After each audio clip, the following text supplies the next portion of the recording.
지금 우리 이제 더 풍성한 사람이 또 왔어요. 우리 우연우 전도사 갔다 오니까 한 세 사람 앉는 복이 든든해가지고. 그리고 오늘 장도 안 자고 잘 왔어요. 이제 열심히 해서 큰 종이 되길 바랍니다. 오늘은 바울의 감사 생활이라고 하는 말씀의 제목입니다. 오늘 또 우리 모두는 복된 주일을 맞이하여서 사도 바울의 감사 생활을 생각하면서 은혜의 시간을 갖겠습니다. 사도 바울은 신약 성경을 3분의 2를 기록한 사람입니다. 대단한 사람입니다. 그런데 그는 신앙을 정립한 사람뿐만 아니라 여러 면에서 신앙생활에 본을 보인 사람이 사도 바울이었습니다. 그렇다면 바울의 삶에 대한 정황이 어떤 삶이었을까? 그 사람은 어떤 사람이었을까? 라는 것을 살펴보겠습니다. 사도 바울의 감사 생활을 생각하기 전에 먼저 그가 살아온 그 정황을 한번 살펴보겠습니다. 바울은 바리새인들 중에서도 바리새인이었으며 엄격한 율법주의자였는가 하면은 당시의 최고 학부인 다소 대학의 그 유명한 가말리엘의 문화에서 공부한 사람으로서 최고의 석학이었습니다.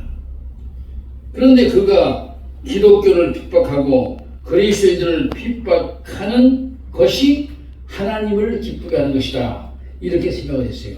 그 뇌리 속에는 나는 무조건 예수를 반대하고 기독교를 핍박하고 이렇게 하는 것이 우리 하나님께 크게 영광이 된다라고 생각을 했습니다. 이것이 자기의 신앙을 지키는 일인 줄 알고 그리스도인들을 체포하여 가두고 잡아 죽이는 일에 적극적으로 협력한 사람이 바로 사도 바울이었습니다. 그러던 중 사도행전 4장에서 6장까지의 말씀을 읽어보면은 대제사장에게 가서 공문을 받아들고 그리스도인들을 잡아다가 가두기 위해서 다메섹으로 가는 중 갑자기 태양빛보다 더 밝은 빛이 바울을 휙 감아 쏴버립니다. 이때 타고 가던 말에서 바울이 뚝 떨어집니다. 바로 그리고 그때 하늘로부터 들려오는 소리가 있었습니다. 그때는 바울이 아니고 사울이었습니다. 사울아 사울아 내가 어찌하여 나를 핍박하느냐 하는 소리였습니다. 이 소리를 듣고 바로 그때 바울은 곧바로 말을 합니다. 주님 누구십니까? 주여 누구시오니까? 나는 네가 핍박하는 예수다.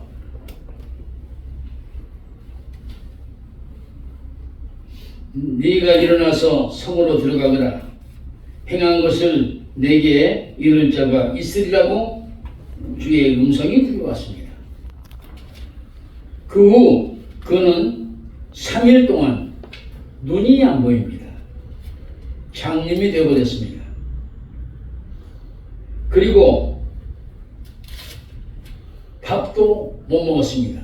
식음을 전폐했습니다.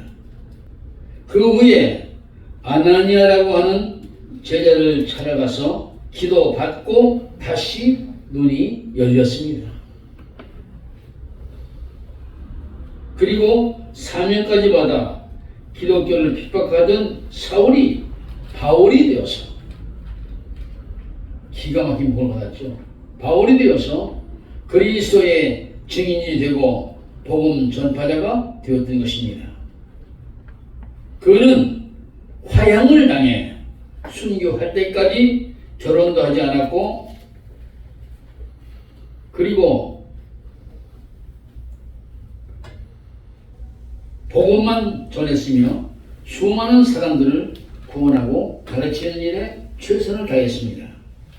그러나 그는 평생 그를 반기며 맞아줄 아내도 없었으며 그 어떤 것도 바울에게는 없었습니다. 땅 한 평도 없었고 조그만한 방 한 칸도 없었습니다. 그가 순교할 날이 임박했을 때 쓴 디모데 후서에 보게 되면 믿음의 아들 디모데가 보고 싶어서 오라고 하면서 당시 의사였던 누가를 데리고 왔고 드로에 있는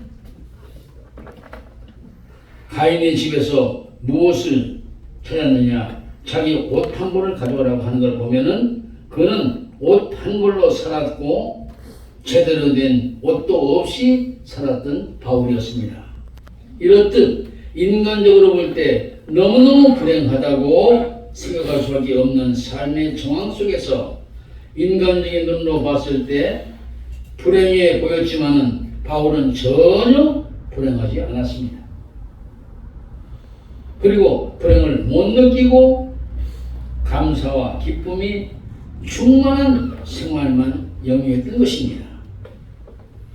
옥중 서신 하나인 빌립보서에는 기쁨이란 말이 세어보기 어려울 정도로 수없이 나옵니다. 옥중에 매인 몸이 된 바울, 그는 도리어 옥문 밖에 있는 사람들보다도 자유가 더 많았습니다. 항상 기뻐하라, 내가 말하니 기뻐하라, 이렇게 외쳤던 바울. 고로 진정한 신앙에서 나오는 감사는 환경이 좋을 때만 감사하는 것이 아니고 무슨 일이든 잘 될 때만 감사하는 것도 아니라고 하는 것을 알 수가 있습니다. 그럼 바울의 모험적 감사는 무엇이었을까요? 그의 모험적 감사. 바울은 역경 중에도 감사를 잃지 않았습니다. 그래서 그는 감사를 세 가지로 나누어서 말을 한 걸 들어보면 이렇습니다. 무슨 일 잘 될 때만 감사한 사람과 무슨 일이 잘 되고 복을 받아도 감사할 줄 모르는 사람, 그리고 무슨 일이 잘 안 되고 역경에 처해도 감사하는 사람이 있습니다. 여기에서 맨 나중에 감사가 가장 고차원의 감사인 줄로 믿습니다.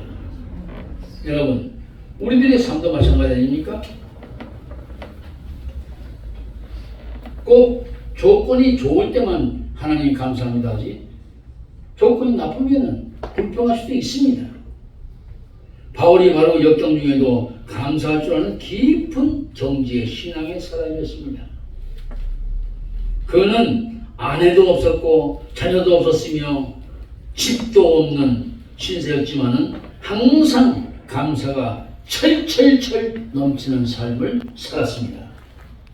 심지어는 빌립에서 전도하다가 정을 치고 있는 귀신 들린 여인에게 가서 그 귀신을 예수의 이름으로 삽시간에 내쫓아버렸더니 그 여인의 주인격인 사람이 이젠 정을 쳐서 돈을 벌 수가 없게 되니까 당시 관가에 고소하여서 억울하게 감옥에 갇힌 일도 있었습니다.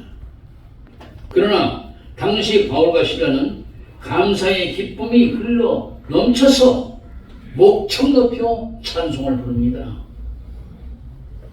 웬만하면 불평하고 불만도 나올 만한데 하나님에 관한 믿음까지도 흔들리기 쉬울 텐데 그런 환경에도 불구하고 감사가 넘쳐서 기도하며 찬송을 했더니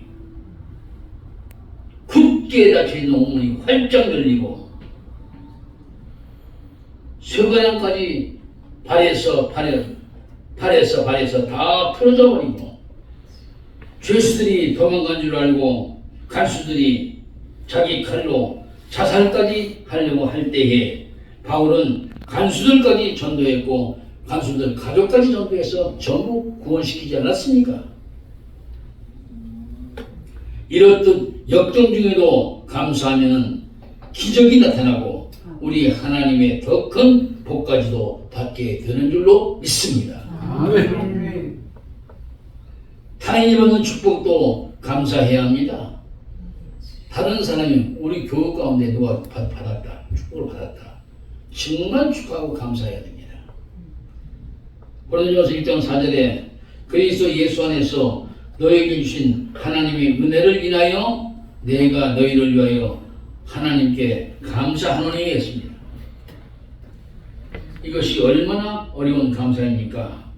자기가 받은 은혜와 축복도 감사할 줄 모르는 사람이 많은데 다른 사람이 받은 하나님의 은혜로 인해서 감사한다고 하는 것은 우리 속담에 사촌이 땅을 사면 배가 아프다고 하는 속담도 있듯이 이상하게도 남이 복받는 걸 보면은 중상 모략까지 하는 사람도 개 중에는 있습니다.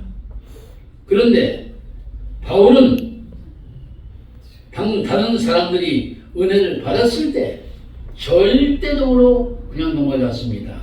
그를 위해서 축복하고 축하하고 너무 기뻐했습니다. 받은 것에 대한 은혜를 감사했더니 얼마나 폭넓은 감사를 했으며 깊은 감사의 사람이 되었습니까? 우리들도 주여 다른 사람이 은혜 받고 축복 받을 때 나도 감사하는 사람의 멤버가 되게 하여 주시옵소서. 이렇게 기도해야 될 줄 압니다. 아멘. 그리하여서 진정한 타인을 위해서 축복 기도를 해줄 수 있는 여유로운 낙원의 교우들 얼마나 멋집니까? 내가 복도 안 받았어. 그래 다른 사람 받을 때 그를 축복할 때 나는 대단히 권세 있고 권위 있고 복받는 사람이 됩니다. 감사에 넉넉한 사도 바울 같은 사람이 여러분 모두가 되시기를 축원합니다. 아멘. 하나님 아버지, 오늘은 우리 사도 바울의 감사에 대해서 말씀을 전했습니다. 하나님, 낙원의 교우들 모두가 다 바울과 같은 감사의 삶을 살아가는 넉넉한 하나님의 백성들이 되게 하여 주시옵소서. 예수님 이름으로 기도드렸사옵나이다. 아멘.